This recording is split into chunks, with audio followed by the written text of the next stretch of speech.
আমাদের আলোচনার বিষয় হচ্ছে ফৌজদারি কার্যবিধি। ফৌজদারি কার্যবিধি একটু ফৌজদারি আমরা যেহেতু এমসিকিউ পরীক্ষার্থী আছি আমরা সেক্ষেত্রে আমরা একেবারে শুরু থেকে শুরু করতেছি। ফৌজদারি আগে আমরা জানবো এই ফৌজদারি এটা কি শব্দ, এটা কি আরবি শব্দ নাকি ফার্সি শব্দ, আলোচনার সময় লাগবে না, পরে লেখার জন্য সময় দেবে। ফৌজ এটা হচ্ছে আরবি শব্দ, আরবি শব্দ, আর দাড়ি হচ্ছে ফার্সি শব্দ। এখন এই দুইটা হচ্ছে মিশ্র শব্দ, কথা বুঝতে পারছেন? এই দুইটা হলো কি মিশ্র, ফৌজ একটা শব্দ আর দাড়ি একটা শব্দ। যদি আপনাকে ডাইরেক্টলি প্রশ্ন করা হয় যে ফৌজদারি এটা কোন শব্দ, তখন আপনি কি বলবেন?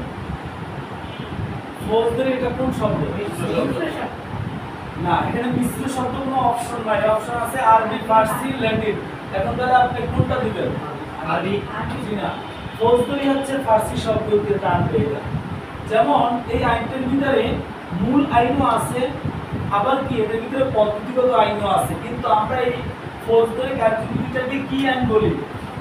কুসাদিউল্লাহ বলি না, পদ্ধতিগত আইন না। তেমনই এই দুইটা শব্দ মিলে যখন আপনাকে প্রশ্ন করা হবে যে ফৌজদারি এটা কোন শব্দ, যখন আপনি অ্যানসার করবেন ফার্সি শব্দ।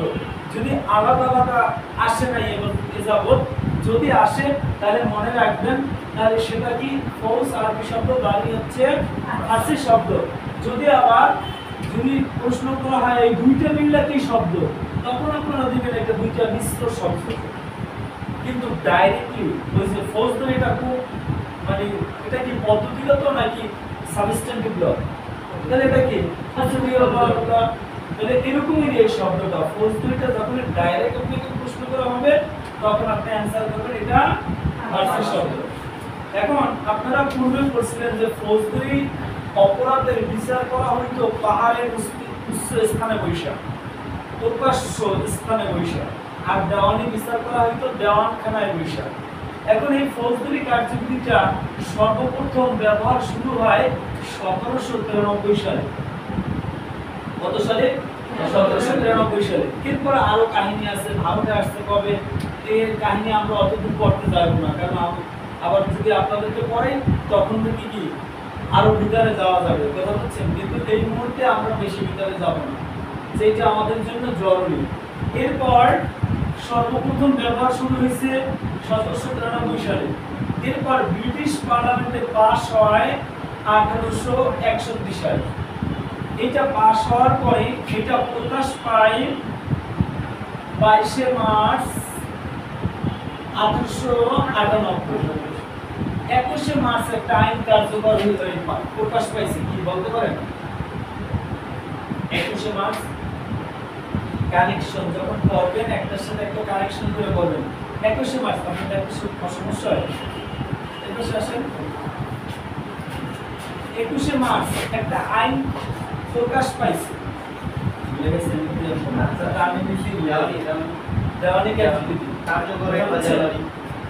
কার্যকর বিধি 21 মার্চ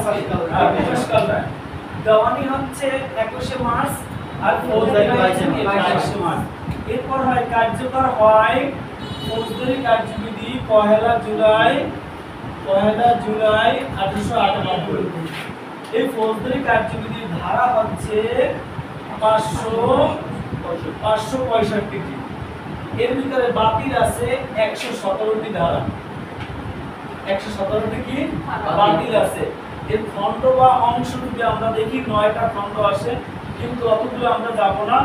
অধ্যায় আছে 46টা, এটা দরকার আমাদের। অধ্যায় কি? 46। অধ্যায় 46টা, এটা লাগবে। সর্বশেষ সংশোধন হয় 2012 সালে। এই আইনটা সর্বশেষ সংশোধন হয় 2012 সালে। এরপর তফসিল আছে 5টা। প্রথম তফসিল বাতিল, দ্বিতীয় তফসিলের অপরাধের ধরন ও আদালতের এখতিয়ার বর্ণিত হয়েছে। এখানে লিখে দিন তফসিল কয়টা? 5টি।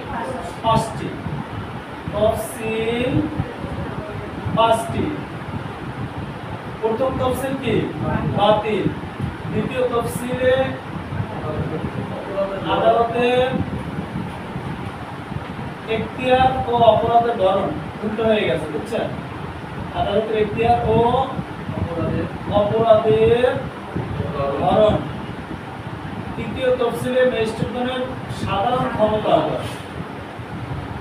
সাধারণ ক্ষমতা। চতুর্থ তফসিলে অতিরিক্ত ক্ষমতা। আর পঞ্চম তফসিলে ফরম, ফরম সমূহের বিবরণ রয়েছে। ফরম কি জানেন?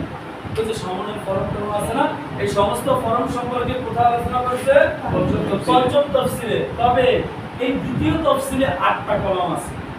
8টা কলাম যারা রিটার্ন পরীক্ষার্থী আছেন আপনারা এই 8টা কলামও কি করবেন? মুখস্থ করে ফেলাইবেন। দ্বিতীয় তফসিলে কয়টা কলাম আছে? 8টা কলাম আছে। যারা এমসিকিউ দিবেন, এখন তো শর্ট টাইম, এখন 5টা তফসিল পর্যন্ত আপনারা থাকেন, আপনাদের কলামে যাওয়ার সময় নাই, যেটি পাস করতে হইবে, বুঝছেন?